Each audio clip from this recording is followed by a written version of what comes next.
राम राम मंडळी, मी तुमचा शिंदे ब्लॉगर. आज घरच्यांनी सकाळी जरा लवकरच बाजार आणायला गावात पाठवलं होतं, कारण आज आहे वट पौर्णिमा. त्यामुळे सगळा बाजार आणायचा होता. हो, बाजार घेऊन घरी आलो. घरी आल्यानंतर आमचा कॅमेरामॅन गाडी शिकायला लागला. एक अर्धा तास झालं गडी किक्का मारतोय, पण गाडी काय चालू नाही झाली. फायनली गड्याला गाडी तेवढी चालू केली तसं आपली BMW घेऊन 80-5 स्पीड घालून एक राऊंड मारायकडे गेला बरं का. त्याच्यानंतर आम्ही सगळे मिळून जरा रानात आलो होतो फिरायला. जरा पाऊस बिऊस झालाय तर बघतोय तर इकडं बांधाला मोठं लाट बिळूक पाडलं होतं. बहुतेक हे लांडग्याचं नाही तर कोल्ह्याच तर बिळूक असणार आहे.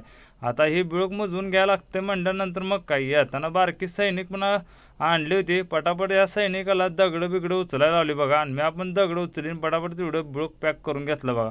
ओके मध्ये मित्रांनो, बिळूक पॅक झालं ना. आता कोल्हा जाऊ द्या नाही तर लांडगा जाऊ दे, त्यांच्या बाळाला काही बिळूक निघत नाही. त्याच्यानंतर मग जरा बारका बाटल्यातला गॅस संपला होता म्हणून मी आणि कॅमेरामॅन निघालो होतो बघा डोंगरगावला. आणि डोंगरगावनं तसंच आपल्याला सांगोला पण जायचं होतं. मग काय फायनली डोंगरगावमध्ये पोचलो. डोंगरगावमध्ये ही आहे बघा भारत गॅसची एजन्सी. इथं आपल्याला भारत गॅसचा बाटला वगैरे सगळं भरून भेटते. मग ह्या काकानं पण उचलली मोठी टाकी आणि बसवली बारक्या गॅसच्या मुंडक्यावर भरून घेतलं बघा.